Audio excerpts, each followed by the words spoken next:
اگر خارج سے کوئی چیز منہ کے اندر اس نے لی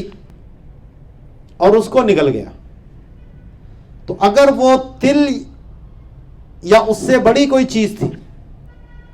کم از کم تل کے دانے کے برابر، تو اس کا روزہ فاسد ہو جائے گا۔ قے کا مسئلہ تو وہاں جو چنے کے برابر کی بات تھی وہ تب تھی جب روزہ شروع ہونے کے بعد وہ پہلے سے منہ کے اندر موجود تھی۔ اگر باہر سے کوئی چیز جا رہی ہے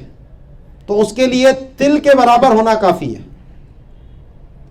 اگر تل کے برابر اس نے کوئی چیز باہر سے منہ کے اندر لے کر گیا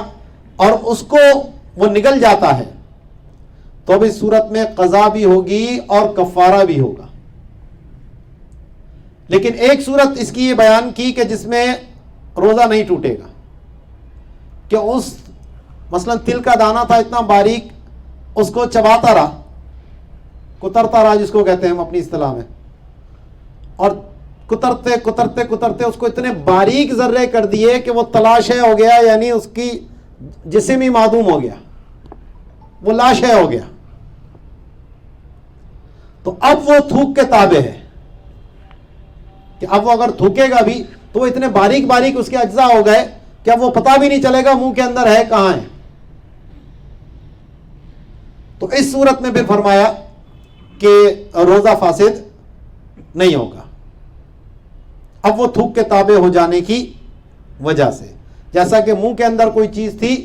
اور وہ تھوک کے تابع ہونے کی وجہ سے وہ معاف تھی، تو اب یہاں پر بھی یہی حکم آ جائے گا، مگر یہ کہ اس کا ذائقہ اس کو حلق میں محسوس ہوا تو پھر روزہ فاسد ہو جائے گا۔